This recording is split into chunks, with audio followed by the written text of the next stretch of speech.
Himakas Katsiaya Nunum Hanyuat. Thank you to our creator for gathering us at the Indigenous Food Lab's test kitchen.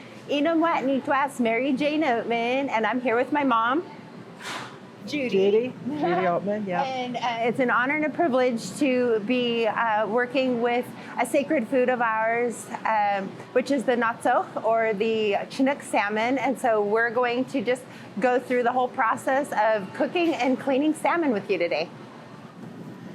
So we're starting here with the Chinook salmon.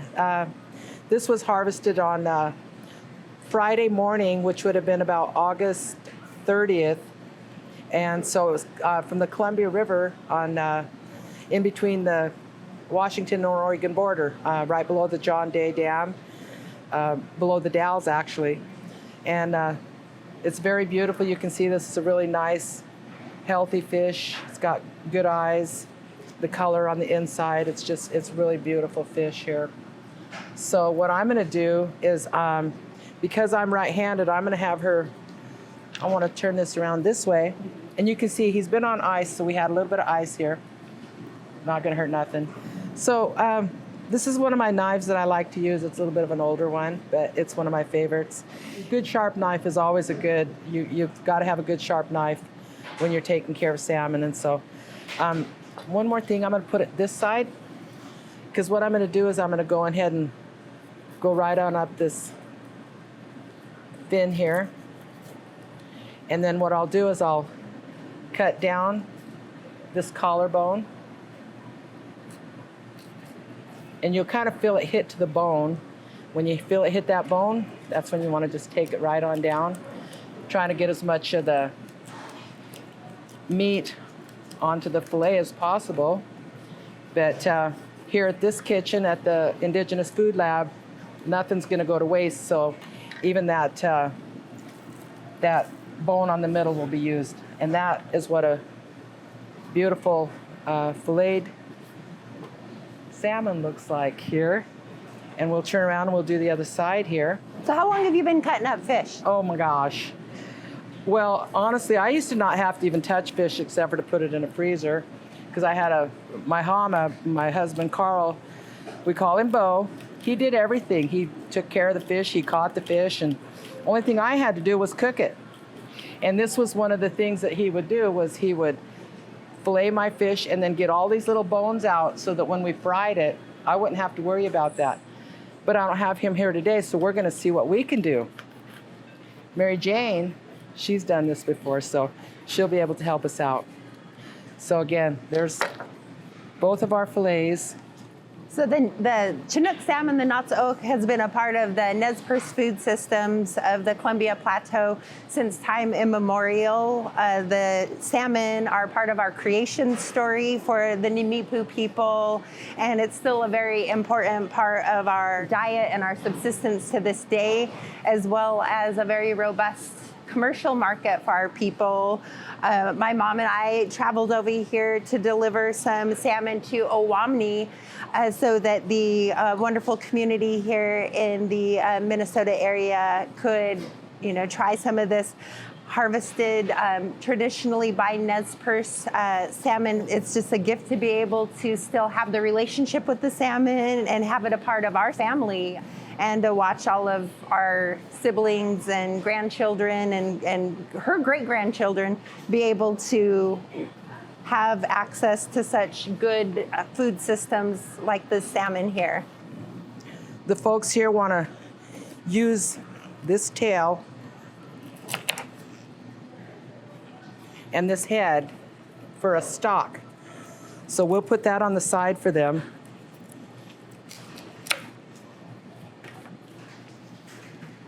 For their stock.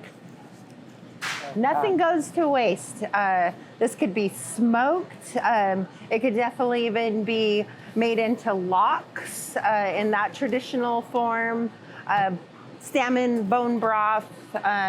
There's just a lot of great use of all parts of the salmon to be had for nourishment purposes. And as of lately, I've even seen some of our traditional artists utilizing the skin of the salmon And Indigenista Love Designs, one of our tribal jewelry designers, is making earrings from the salmon skins. So it's just really beautiful to see a whole salmon economy, including an artistry economy. So I'm going to go ahead and cut this in half, just because right here what we have is this fillet doesn't have as much bone through it. It's not going to hardly have any bone. So when we cut this into little pieces to fry, you'll see there's just going to be all meat, no bones. So I've got a little bit of a different knife here, a little bit thinner than this one, so that I can kind of get under this little, I just want to kind of get this little piece off right here, trying to get as much without taking any of the meat. And right here is what we call the little belly. And if Mary Jane gets a chance, she can kind of show you. We like to take these little bellies and we'll smoke those, because that's some of the juices or the oils in there are just really, really tasty. Okay, so this is a beautiful fillet, ready to cut. And it depends on how big you want your pieces. If you want to do smaller portions, you might want to just cut down this. I think I'm just going to go with some real thin ones here and just see what we can do here. You cut them up like the size of a chicken nugget or a big fillet. There's going to be a few flakes, scales on there, but not going to hurt nothing. There's been a lot of work done by our people to continue to preserve our traditional way of life with our salmon, as well as our other seasonal rounds of food. Our Nez Perce or Nimipuu people lived in a transhumance pattern with the landscape. So whatever foods were in season, that's what we were using to nourish. But we actually did a lot of other things with the salmon. One of those was to be able to air dry it and make like a salmon jerky. My mother is very well known for canning salmon on our reservation. She teaches her nieces and other women in the community. I've taught my grandson, so my grandsons now can. They're really good canners. I'm really proud of that. My son, both of my sons like to can. Actually, a lot of my kids are canners now, so they've grown up with that. Our house was always full of canned goods, especially salmon. When you can this, it's shelf stable, so you don't have to worry about refrigeration. These are beautiful gifts at Christmas time. Just to honor somebody, you can wrap those in maybe a handkerchief or something, and they make a beautiful gift. This is all ready to fry up here, this salmon. And, not too big of portions, but enough to make you enjoy. So salmon has always been a part of the Nez Perce economy, and my mom Judy runs a wonderful little boutique shop on our reservation in Idaho called From the Heart. And at that store location, you can find wonderful smoked salmon. If you can find it on the shelves, because we have people from all over the country reaching out. After they pass through, they will look her up and try to figure out how can we get this salmon shipped to our home.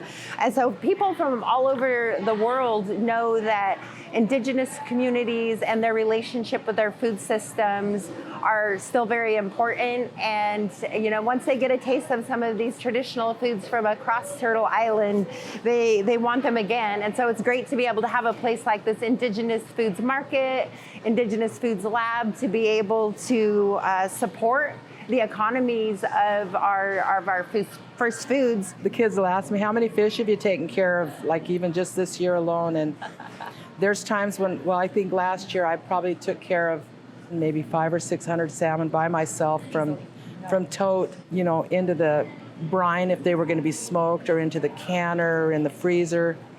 Again, this is the belly meat, the real fatty meat, and like the tenderloin. Yeah, and so a lot of people, that's their absolute favorite. Back in the day, I used to think, well, that's my garbage, and it wasn't something I saved. And I realized, no, nothing is to waste. A lot of people would argue, though, and say that what is inside of here, the cheeks of the salmon, luckamine was the traditional stew that was made and made out of the salmon heads. Again, nothing went to waste. The salmon heads, to this day, at our feasts and our traditional dinners, is really, really sought after. And the cheeks of the salmon are probably one of the most prized. If you get a pot of luckamine, you're digging in first, trying to get the salmon head out so that you can get to the cheeks of the salmon. So what I'm going to do here, I'm just going to try to get a little bit of this bone here off. Again, it's kind of a little bit of a challenge because you don't want to lose too much meat on this. So if you can get a good start at it and then just kind of, again, feel it as you're going down, trying to stay as close as you can. She's been doing this for quite some time. Don't let her fool you. Dad definitely showed her how to work with the salmon. He was taught by his mother, and that's just what is wonderful about growing up in the Nimipuu way of life, is being able to have such a robust economy and relationship with the salmon, and a subsistence relationship. I think more than anything, we do have a lot of preservation work to do. Prior to the significant loss of our salmon, our people ate around 1 pound a day of salmon, and now we're lucky if we get 2.5 pounds a year per person of salmon. And I think when you look at this and look at the meat and just look at how clear that is, you might go to Costco or some of the other big chain stores and see, the red meats and stuff, but a lot of those are farm raised and they're injected with dyes, not good dyes, so that they have that beautiful color. These are all natural. This came from the river like this. Nothing was added. And the way that she's cutting it is really nice as well, because then you can see where that layer of bone is in there, and it would be easier to just kind of cut around if you're making nice little bite-sized pieces.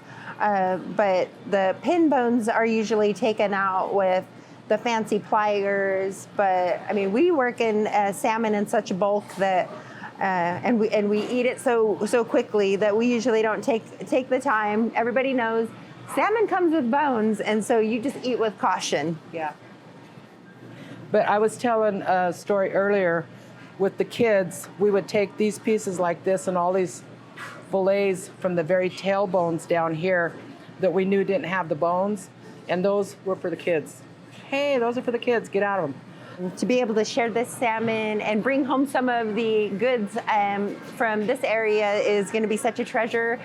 We're excited to bring home some of the wild rice from this area and go back home and share it during one of our next feasts with our family. This, folks, is a salmon in its entirety here, completely cut up and ready to go on to the next phase, which is to fry it up. Wait, did you say you're going to deep fry salmon? We're going to deep fry some salmon today. This would be so wonderful if you just put it in the oven and just put a little white sauce over it and not cook it very long, because it's salmon, you don't have to. When I was a little girl and we were doing salmon, I would always go and cut off a little piece of the backbone and then just put it in some semi-parboiling water and just poach salmon. And that's another great thing to do. You don't want anything to go to waste. Even putting this head and boiling it up and poaching off some of this flesh here and making some salmon patties out of it. But like I said, this head and tail are spoken for some wonderful fish stock. Again, this not going to waste. You can see I'm pulling out a few of the bones. If you can see them and you can get them out, that's great. She was talking about getting some dedicated little pliers or tweezers that she could keep in her kitchen just for that. So, okay, so Mary Jane, if we want to, maybe we'll take a quick break and then we'll come back to getting it ready for frying.